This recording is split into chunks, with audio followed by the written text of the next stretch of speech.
Bon alors, bonsoir à tous. Nous allons un petit peu reprendre notre session La Bible autrement. Nous sommes donc dans notre 28e causerie sur la Bible autrement. Et cette causerie, elle coïncide avec la fin de la fête de Sukkot, la fête juive de Sukkot, puisqu'il est d'usage, pendant la fête de Sukkot, de lire le livre de Qoéleth, le livre de l'Ecclésiaste. Qoéleth est une œuvre extrêmement importante. Je vais essayer d'en dire quelques mots juste après. Mais juste pour vous dire que l'intitulé de notre causerie de cet après-midi va s'appeler Acte d'amour et justice divine. Je vais vous montrer le lien entre cette idée de acte d'amour et justice divine et Qoéleth, donc l'Ecclésiaste. Mais nous aurons beaucoup de causeries à faire, je ne sais pas le nombre exact, sur Qoéleth. Là, on va s'intéresser à un point central de l'œuvre. Alors, brièvement, pour expliquer pourquoi on lit Qoéleth pendant Sukkot, pourquoi on lit ce livre pendant Sukkot, il y a plus beaucoup de raisons qui ont été données. Moi, je vais vous proposer la mienne. Il faut d'abord expliquer ce qu'est Qoéleth. Qoéleth, c'est une œuvre de la Bible qui, bien sûr, cette présentation nécessiterait une causerie à part, mais je vais l'aborder en 2 minutes. C'est une œuvre de la Bible avec le Cantique des Cantiques, qu'on attribue les deux au même auteur. Alors pour le Cantique des Cantiques, le premier verset le dit explicitement que c'est le Cantique des Cantiques de Salomon. Donc Salomon, c'est le fils du roi David, c'est le deuxième roi d'Israël, qui a construit le premier temple. Et par contre, pour Qoéleth, le nom Salomon n'est pas cité, mais on cite qu'il est le fils de David, roi de Jérusalem. Bon, on l'a pas dit, mais on l'a dit quand même, quoi. En tout cas, voilà, c'est intéressant de noter que cette œuvre n'a pas d'auteur dont le nom serait cité, mais la déduction est immédiate.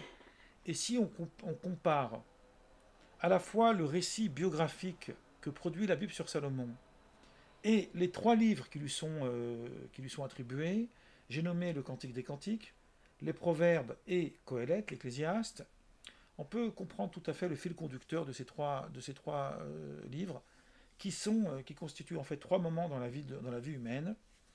Le Cantique des Cantiques, c'est le moment de la jeunesse, le moment où on peut tout, où on veut tout explorer, où on est convaincu que rien va échouer.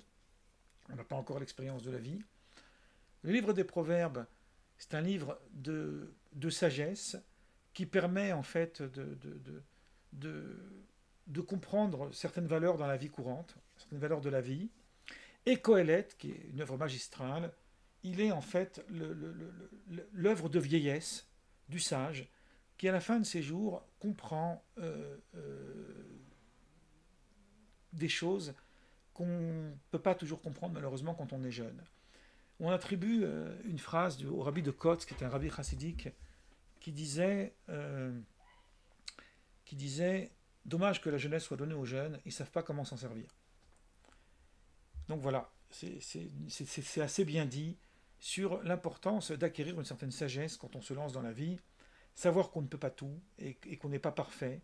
Et surtout, l'élément essentiel de Qoéleth, c'est que c'est une œuvre qui nous montre que tout est vanité, que la vie est éphémère et qu'il n'y a rien de fixe.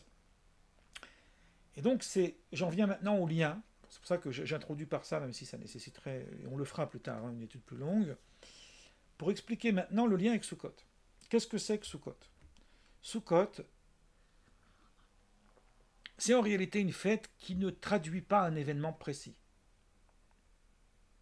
Pessah, la fête de Pâques, c'est la sortie d'Égypte. Shavuot, c'est a priori, même si on a vu qu'il y a d'autres raisons qui sont évoquées par la Torah, le don de la Torah. D'une manière générale, en amont en fait des raisons qu'on peut donner aux fêtes juives, les fêtes juives correspondent aux saisons. C'est-à-dire c'est des événements qui correspondent au changement de saison. Donc brièvement, Sukkot c'est le début de l'automne et Pessah c'est le début du printemps. Avec Shavuot, on arrive au début des premières récoltes, ce qu'on appelle la fête des premières récoltes. qu'on a évidemment cultivé pendant le printemps. Mais je reviens maintenant donc à Sukkot, qui est le début du printemps, début de l'automne. D'une manière un peu amusante, je dirais que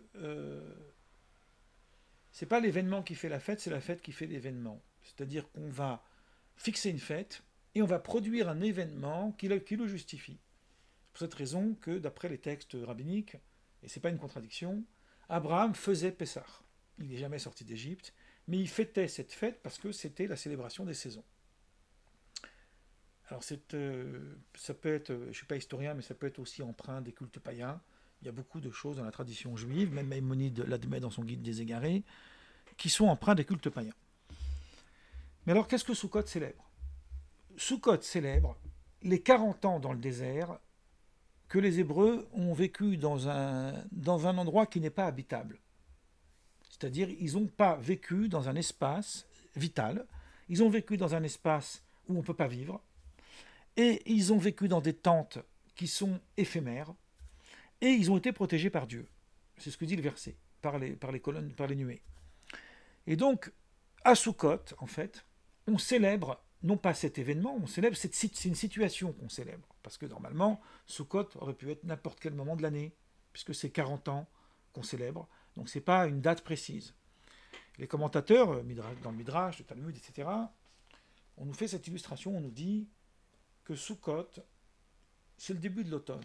Or, il est dans l'usage du monde de partir en vacances en plein été quand il fait très chaud, et donc d'aller dans des bâtisses qui sont parfois éphémères, de faire du camping, etc. Et au moment de l'automne, précisément à ce moment-là, même si pour l'instant on a un bel été indien, les gens retournent chez eux, ils commencent même à allumer les chauffages. Et bien c'est là que pour vous et notre confiance à Dieu, que nous on va sortir de nos maisons pour aller dans les cabanes. Voilà en gros pourquoi on célèbre à ce moment-là. Mais qu'est-ce que c'est que Sukkot?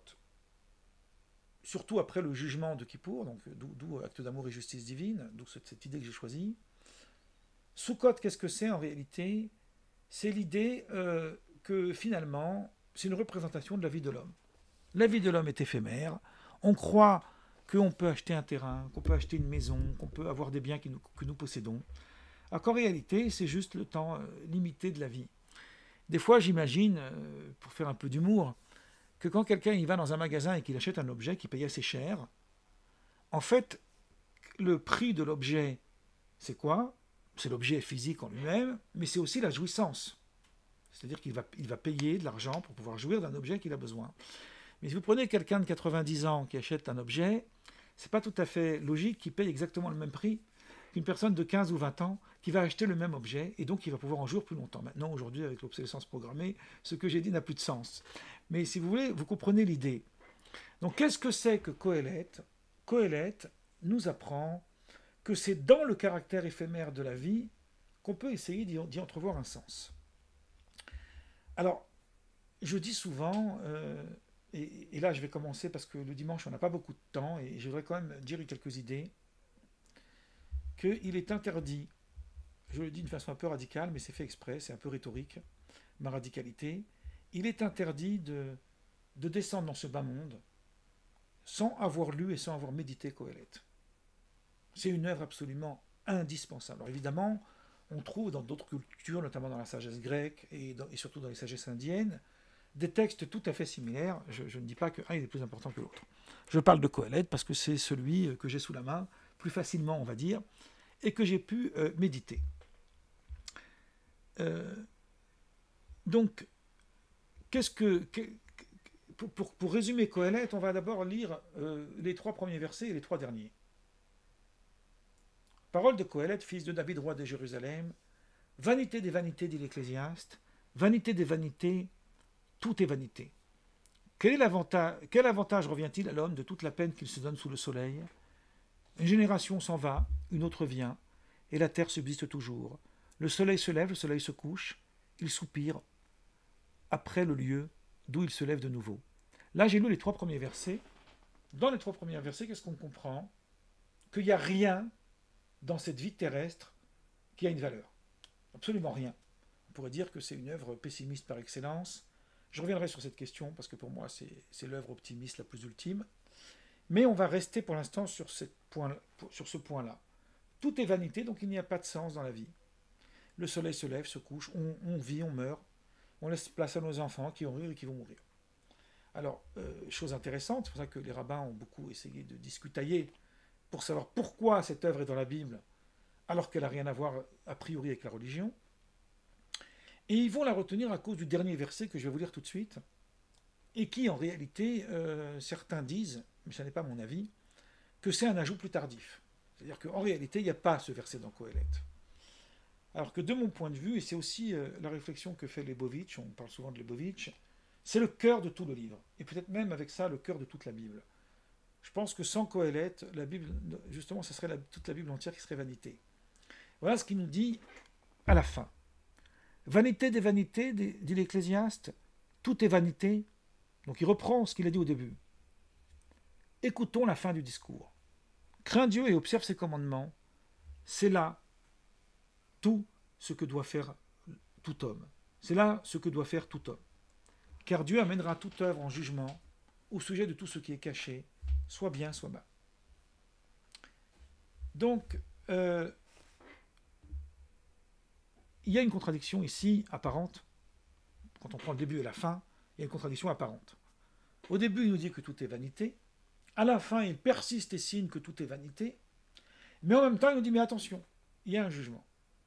Et ce jugement, lui, il semble nous apporter un élément qui viendrait contrecarrer tout ce qui a été dit avant.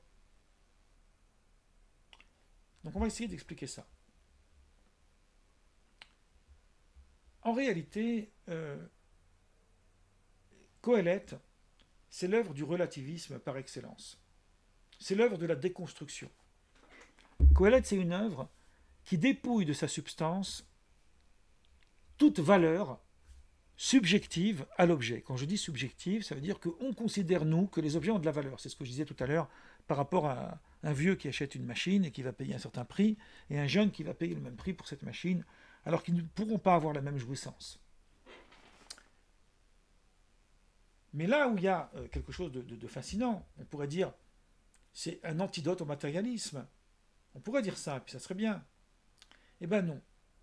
Parce qu'en réalité, pour celui qui sait bien lire Qoheleth, et je pourrais le montrer par différentes preuves, mais là on n'a pas le temps, ce que dit Qoheleth sur la vanité, c'est vrai aussi pour les valeurs spirituelles. Vous voyez, le jeudi, on parle beaucoup d'initiation liée à la prophétie, etc. Ben, c'est vrai aussi pour l'initiation. C'est vrai pour tout. Et même, j'ai envie de dire que quand on médite Qoheleth, on arrive à cette conclusion fascinante, que la question de savoir s'il y aurait ou non une vie après la mort, elle n'a strictement aucun intérêt.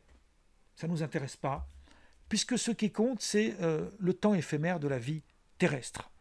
Il y a cette magnifique phrase de Qoheleth, qui est peut-être la plus belle de tout le livre, où il dit « À quoi servirait-il à l'homme de vivre 2 fois 1000 ans s'il n'a pas su ce que c'est que d'être heureux ?» Donc c'est la prise de conscience de la limite de la vie terrestre qui lui donne son sens, alors que tout est vanité au départ. Donc si tout est vanité, quelle place pouvons-nous donner à ce jugement? Si tous les éléments que compose la vie de l'homme ne sont qu'illusions, qu'est-ce que ce jugement vient-il faire là? Alors, je vais rapporter quelques éléments de réflexion, de méditation même, j'ai envie de dire, sur ce sujet. On trouve dans les Maximes des Pères une Mishnah, donc dans le Talmud, qui cite un rabbin qui s'appelait Antigone de Socho. Antigone, c'est un nom grec, et qui donc il est 2-3 siècles avant Jésus-Christ, avant notre ère. Il disait, ne soyez pas comme des serviteurs qui servent leur maître afin de recevoir un salaire, soyez plutôt comme des serviteurs qui servent leur maître sans en attendre de rémunération, et que la crainte de Dieu soit sur vous. Il résume quelque part l'idée de Qoheleth. Il y a la notion de craindre Dieu, mais cette notion de craindre Dieu ne repose pas sur une peur quelconque d'un jugement ou d'une justice qui pourrait tomber sur nous, mais elle repose sur quoi? Elle repose sur le fait qu'il ne faut rien attendre. Donc ça, c'est la notion de l'ishma. On a beaucoup parlé de ce sujet-là dans les causeries précédentes, je ne vais pas m'y rallonger. C'est l'idée que le vrai serviteur de Dieu, c'est celui qui est dans le désintéressement absolu, c'est-à-dire qui n'attend rien. Donc s'il n'attend rien, c'est quoi cette notion de jugement? En fait, on a tendance à définir la religion comme voulant réconforter l'homme dans l'idée de la mort. On dit aux gens, hein, c'est un petit peu le pari de Pascal, restez dans la foi, restez dans la croyance, restez dans la religion, parce qu'au moins on vous promet une félicité après votre mort. L'homme est tourmenté dans toute sa vie, il ne sait pas ce que c'est que la mort. En fait, il dit qu'il a peur de la mort, mais en fait on a peur de mourir, on n'a pas peur de la mort. Mais concrètement, on ne sait pas ce que c'est. Personne ne le sait, personne n'est revenu pour nous dire ce que c'est. Et pourtant, la vie tient sur un fil. Donc au moment où on meurt, on n'a plus de conscience, en fait, de rien. Et donc la religion, elle vient nous dire, mais ne vous tourmentez pas. Il y a un Dieu, si vous avez fait des bonnes actions, vous irez au paradis, sinon peut-être vous irez en enfer, mais soyez plutôt bons et gentils, et comme ça, tout ira bien. Et comme ça, nous, notre vie, on va la passer tranquillement, on ne va pas s'angoisser, on sait qu'après la mort, notre âme va revenir vers Dieu, puis Dieu va nous accueillir les bras ouverts. Et donc en fait, on est en train d'instrumentaliser la religion en voulant réconforter l'homme. Et pourtant, l'essentiel, le cœur de la religion, c'est l'inverse de ça. Puisque c'est quoi le vrai service de Dieu? C'est celui qui sert Dieu sans rien attendre. Donc qu'est-ce que c'est que cette notion de récompense que Dieu pourrait donner à quelqu'un qui accomplit des bonnes actions, de punition que Dieu pourrait donner à quelqu'un qui accomplit le mal, alors qu'en fait, il n'y a pas de sens à ça.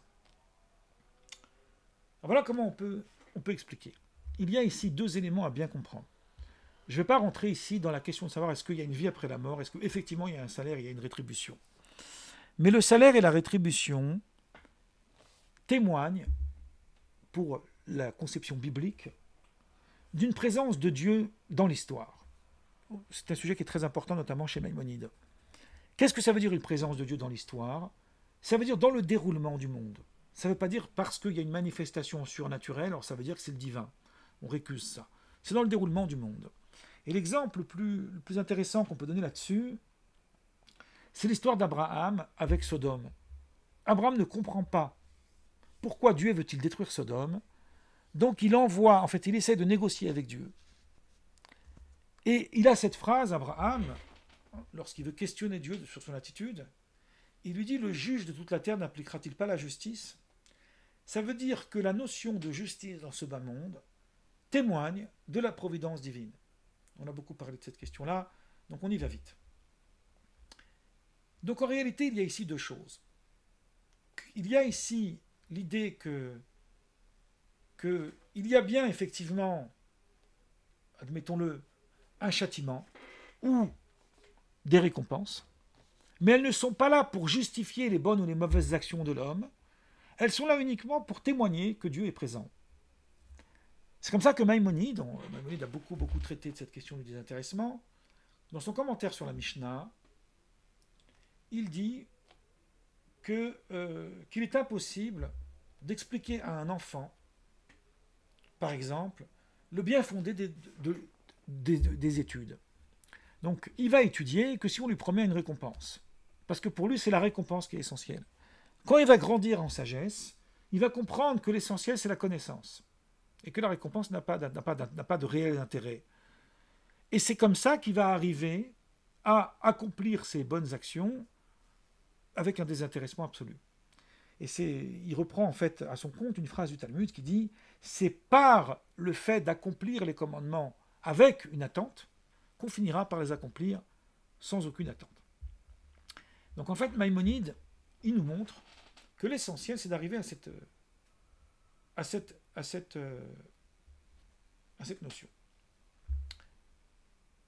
Maintenant, on pourrait dire finalement, qu'est-ce que ça veut dire qu'il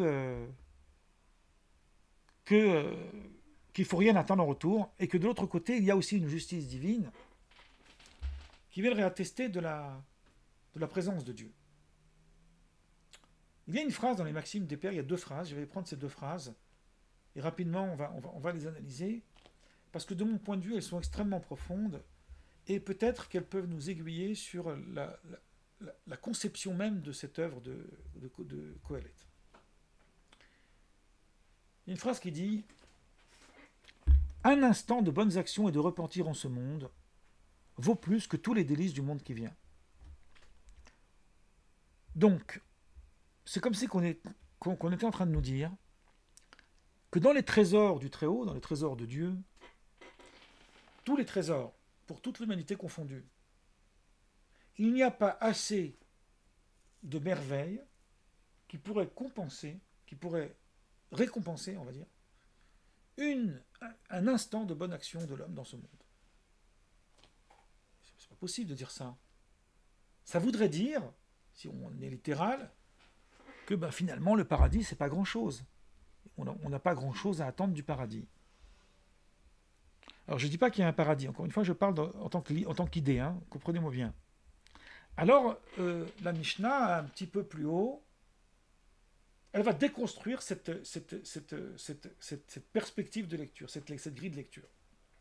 Et voilà ce qu'elle va nous dire. Elle va nous dire que en fait,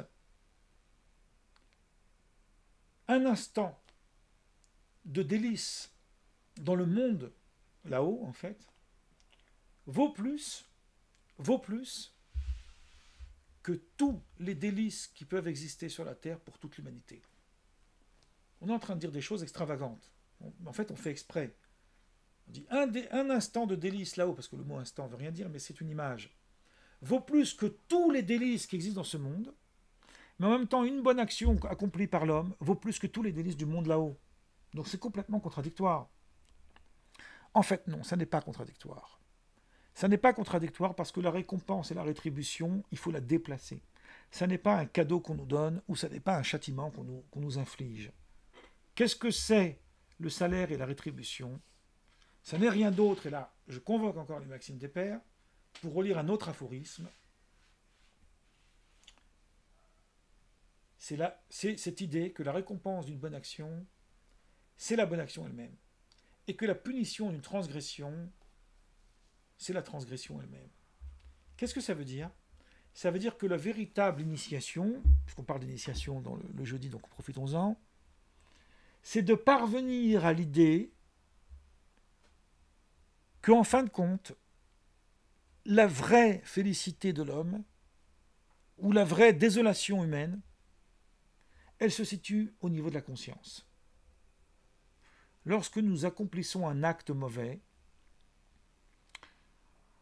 comme dit Kant, le philosophe, tout homme est législateur, pour peu qu'il soit honnête, alors on a un problème avec notre conscience. Et ce problème, il nous parcourt. On peut surmonter ça, évidemment. Il faut surmonter ça. Il ne faut pas tomber dans la déchéance. Mais il y a ce problème avec la conscience.